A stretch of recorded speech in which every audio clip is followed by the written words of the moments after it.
माया part 4। Aryan की आंखों के सामने अनन्या की लाश पड़ी थी और दूर खड़ी माया हंस रही थी। तभी उसके कानों में आवाज पड़ती है, आर्यन, आर्यन, मेरी ओर देखो आर्यन। आर्यन चौंक कर उठता है और देखता है कि वह अपने ही कमरे में था और सामने अनन्या बैठी हुई थी। वह अनन्या को गले लगाता है और उसकी पीठ को छूकर देखता है। तुम तो एकदम ठीक हो, ना ही तुम्हारे चेहरे पर काले गड्ढे हैं। इसका मतलब कि वो सब सपना था। क्या सब? और तुम क्या बात कर रहे हो? काली गड्ढे? क्या हुआ है आर्यन? तुम ठीक तो हो ना? आर्यन अनन्या से कुछ नहीं कहता और चुपचाप माया के बारे में फिर से सोचता है। लगता है तुम घर के अंदर रहते रहते ऊब चुके हो। आओ मेरे साथ बाहर चलो। आर्यन अनन्या के साथ उसकी गाड़ी में बाहर चला जाता है। अनन्या पूरे रास्ते उससे बात कर रही थी, मगर आर्यन कुछ भी नहीं बोल रहा था। तभी उसे नींद की झपकी आती है। वह जैसे ही अपनी आंख बंद करता है, उसको वही डरावनी चुड़ैल का चेहरा नजर आता है। निकल जा इस हवेली से, जा। मारा जाएगा तू, इस बार जरूर मारा जाएगा। और आर्यन चौंक कर उठता है। डर से वह जोर से चीखता है, जिसकी वजह से अनन्या का हाथ गाड़ी से हट जाता है और उसकी गाड़ी सामने लगे पेड़ से जाकर टकराती है और खराब हो जाती है।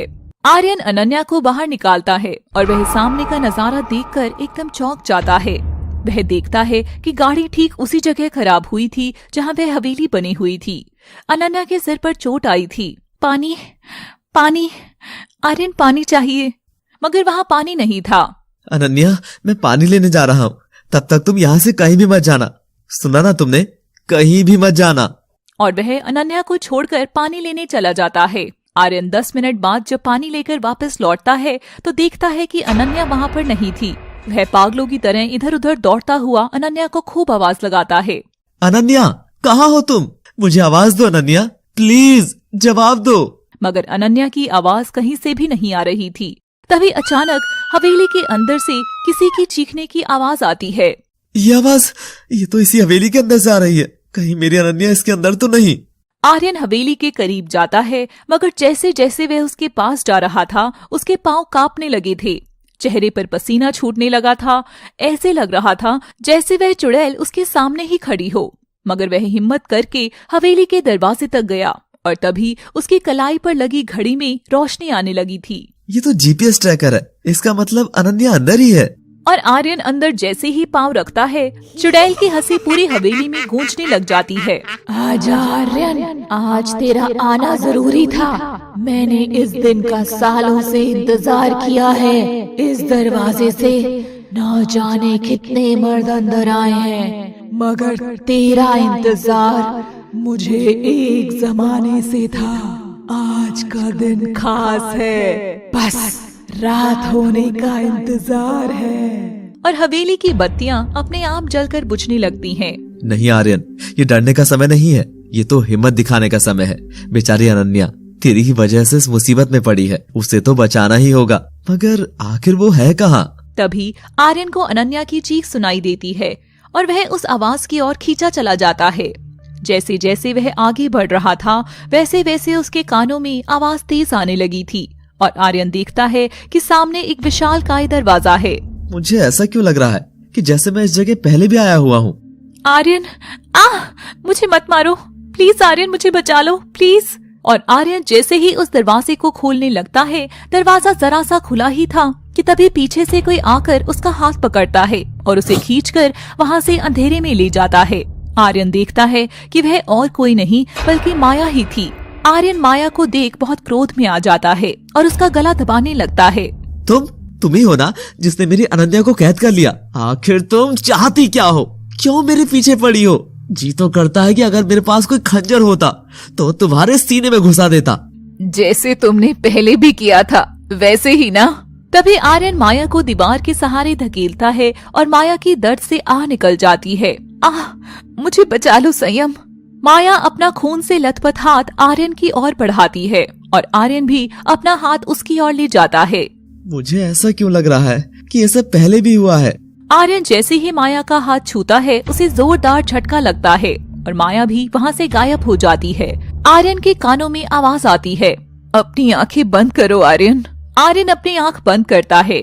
घोड़ों के अस्तबल में कुछ सैनिक काम कर रहे थे कि तभी वहाँ हलचल होने लगती है।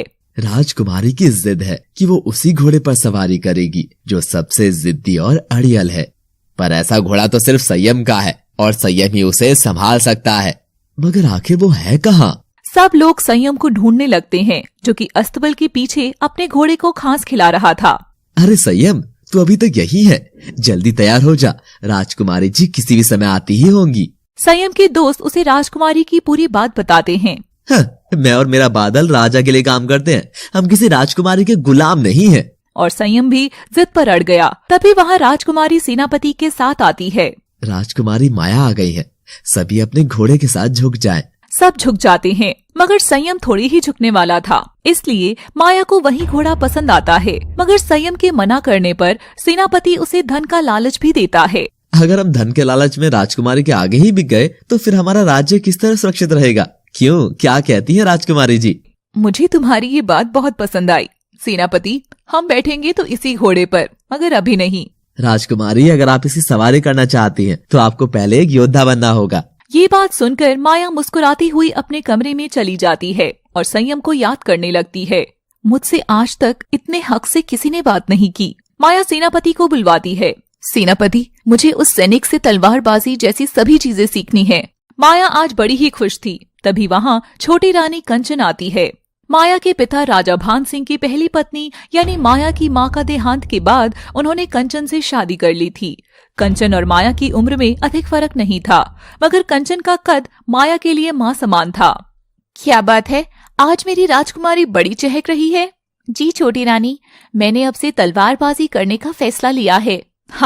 शाबाश। माया चहकती हुई वहाँ से चली जाती है। कंचन भी माया को देखती जा रही थी। तभी वह अपनी मुट्ठी जोर से भींचती है और उधर माया के सर में तेज दर्द उठता है। कंचन भी वहाँ से चली जाती है। उधर सेनापति संयम को मैदान में भेजता है। सेनापति भी न जाने अब किससे लड़वाना चाहता है। मुझे पता ही है कि सामने वाला मुझसे हार ही जाएगा, फिर भी। और संयम जब सामने देखता है तो राजकुमारी माया हाथ में तलवार लिए खड़ी थी। राजकुमारी आप? नहीं, सिर्फ माया। मैं अब से तुम्हारी छात्रा हूँ, कोई राजकुमारी नहीं। और संयम माया को प्रशिक्षण देने लगा और दोनों अच्छे दोस्त बन गए। अब माया और संयम बहुत समय साथ बिताने लगे, मगर उन दोनों को छिपकर छोटी रानी देखा करती थी। धीरे धीरे संयम और माया के बीच प्यार होने लगा, मगर दूसरी ओर कंचन भी मन ही मन संयम को पसंद करने लगी। माया, तू जो करना चाह रही है वो संभव नहीं होगा। मैं क्या कर रही हूँ छोटी रानी? संयम तुझे नहीं मुझे प्यार करता है, और अगर विश्वास नहीं तो आज मेरे कमरे में आकर देख लेना। माया ये सुनकर चौंक जाती है और संयम के पास जाती है। नहीं माया, ऐसा कुछ भी नहीं है। मैं सिर्फ तुम्हारा हूँ, और मैं मर भी जाऊँ ना तो मेरी आत्मा और मेरे शरीर पर सिर्फ तुम्हारा ही हक होगा। माया संयम की बात का विश्वास कर लेती है और दोनों गले लगते हैं। दूर खड़ी कंचन यह सब देखकर जल उठती है और अपने कमरे में जाकर एक काली मिट्टी की गुड़िया उठाती है और उसकी मुंडी तोड़ देती है। चाल कामयाब हुई संयम। और अगले दिन जब संयम जा रहा था तो कंचन ने उसका हाथ पकड़कर अपने कमरे के अंदर खींच लिया। माया ने संयम को कंचन के कमरे के अंदर जाते हुए देखा और बाहर छिपकर सुनने लगी। उसे विश्वास हो गया है ना कि तुम उससे प्यार करते हो? हाँ कंचन, अब उसको खत्म करके मैं इस पूरे राज्य की इकलौती मालकिन तुम्हें ही बना दूंगा, और फिर मैं तो तुम्हारा हूँ ही। माया ये सुनकर रोने लगी और कुछ देर बाद संयम कमरे से बाहर निकलकर जाने लगता है। माया ये सब देख रही थी कि तभी कंचन भी वहाँ से अपने कपड़े ठीक करती हुई निकलती है और माया को देखकर हंसती है। वह ये देखकर दुखी हो गई। शाम को वह संयम को अपने कमरे में बुलाती है। संयम देखता है कि माया ने सफेद रंग के सुंदर कपड़े पहने हुए हैं। अरे माया, तुम तो आज एकदम दुल्हन लग रही हो। हाँ, वो भी तुम्हारी है ना संयम? प्यार तो करते हो ना मुझसे? हाँ, खुद से भी ज्यादा करता हूँ मेरी माया। संयम, तुमने कहा था ना कि तुम मुझसे बहुत प्यार करते हो और तुम्हारी ये आत्मा मुझसे जुड़ी हुई है। हाँ माया। माया तभी संयम के हाथ में खंजर थमा देती है और उसके गले लग जाती है। वो संयम, अब ये खंजर मुझ में घुसाकर मेरी आत्मा को आजाद कर दो। माया, ये तुम क्या कह रही हो? मैं तुम्हें कैसे मार सकता हूँ भला? तुम्हारी मौत से पहले काश मुझे मौत आ जाए। माया संयम का जवाब सुनकर खुश होती है। मैं जानती हूँ कि तुम मुझे नहीं मारोगे। तभी माया की चीख निकलती है और उसकी पीठ में जोर से खंजर लगता है। माया का शरीर संयम के सामने तड़प तड़प कर रो रहा था। संयम वहीं खड़ा होकर बस माया को मरता देख रहा था। ये तुमने क्या किया संयम? मैंने सच में तुमसे प्यार किया था। मैं लौट कर आऊंगी, तुम्हारी आत्मा लेने जरूर आऊंगी। आर्यन को सब याद आ गया था। उसकी आंखों में आंसू थे। सामने माया अभी भी हाथ फैलाए खड़ी थी और तभी माया की आंखें लाल हो जाती हैं। तुम्हें ऐसा नहीं करना चाहिए था संयम। नहीं। माया आर्यन की ओर खंजर लेकर दौड़ कर आती है। संयम, अब समय आ गया है। अब देखिए क्या पिछले जन्म की ये अधूरी कहानी इस हवेली में पूरी होगी या कंचन का बोया यह बीज माया की नफरत को बढ़ाकर आर्यन की मौत तक ले जाएगा। जानने के लिए देखना न भूलें माया का आखिरी भाग केवल SSG एनिमेशन हिंदी पर। Thanks for watching.